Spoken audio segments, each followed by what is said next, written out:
après Donald Trump, ont accordé, avec les accords d'Abraham, la souveraineté au Sahara. Oui. Bon. Mais quand vous dites presque c'est bien fait pour l'Espagne, ici attendez, ça veut dire qu'on s'est servi des migrants pour faire pression sur eux? Non, il n'a pas fait pression sur l'Espagne, parce que si je voulais faire vraiment pression, il aurait ouvert les autres frontières, qui sont beaucoup plus importantes. C'est-à-dire Gibraltar, qui est à 14 km de Tanger. Non, mais le problème, c'est que il faut rappeler aux gens, parce qu'ils ne savent pas peut-être que Ceuta, on appelle en arabe Ceuta, est une terre marocaine. C'est une ville marocaine. Depuis des siècles. Oui. Depuis toujours, c'est marocain. Et il est occupé par l'Espagne depuis 500 siècles. Est-ce que c'est normal qu'un pays européen, aujourd'hui, colonise en toute clarté, toute simplicité, 2 villes marocaines? C'est pas normal. Durant les 4 dernières années, le Maroc a démantelé 8000 cellules de trafic d'êtres humains. Que le Maroc a avorté 14 000 tentatives de migration clandestine. Donc 80 tentatives d'incursion ou d'assaut sur la ville de Ceuta. Le Maroc a échangé avec l'Espagne plus de 9000 informations sur la migration clandestine. Oui, vous êtes dans une politique de bon voisinage et de partenariat. Non, mais le bon voisinage n'est pas sens unique.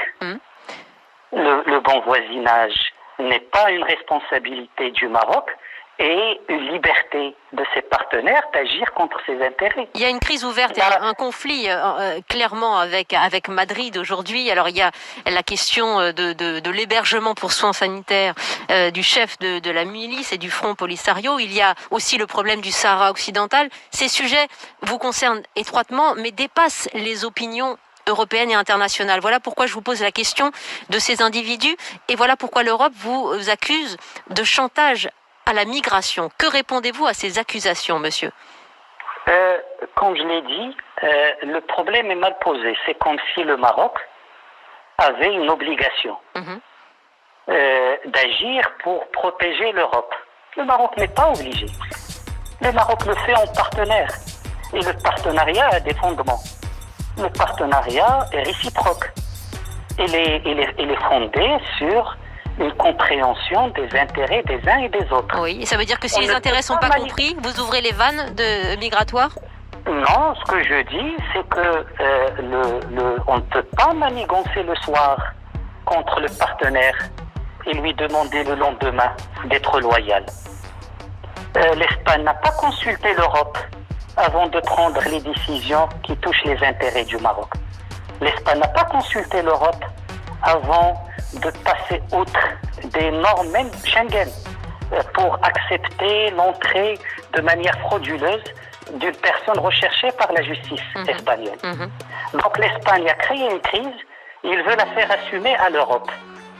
L'Espagne est le partenaire direct du Maroc lorsqu'il s'agit de questions migratoires. Aujourd'hui, où en sont les relations diplomatiques, monsieur le ministre des Affaires étrangères du Maroc, avec votre partenaire espagnol? Contrairement à ce que dit madame la ministre espagnole, il n'y a pas de contact entre le Maroc et l'Espagne depuis le déclenchement de cette crise. Et contrairement à ce qu'elle dit, le Maroc n'a jamais été informé de la venue de cet individu. Aujourd'hui, le Maroc pose des questions simples. Est-ce qu'il est normal, dans un état de droit, par rapport à un partenaire comme le Maroc, de falsifier un passeport, d'usurper une identité pour faire entrer quelqu'un sur le territoire européen? C'est un homme que vous recherchez, le chef des milices séparatistes du Front Polisario, je le dis parce que ce n'est pas clair. Est-ce qu'il est normal que ce monsieur est poursuivi en Espagne par rapport à 4 plaintes? Une plainte de viol d'une citoyenne espagnole, une plainte pour terrorisme d'une association des victimes du terrorisme espagnol des îles Canaries, une plainte pour torture. Ça veut dire, monsieur Burita, que tant que ce problème ne sera pas résolu, que l'Espagne ne vous aura pas recontacté, ce partenariat pour vous et ces relations de bon voisinage ne tiennent plus? Le Maroc fait la distinction entre des relations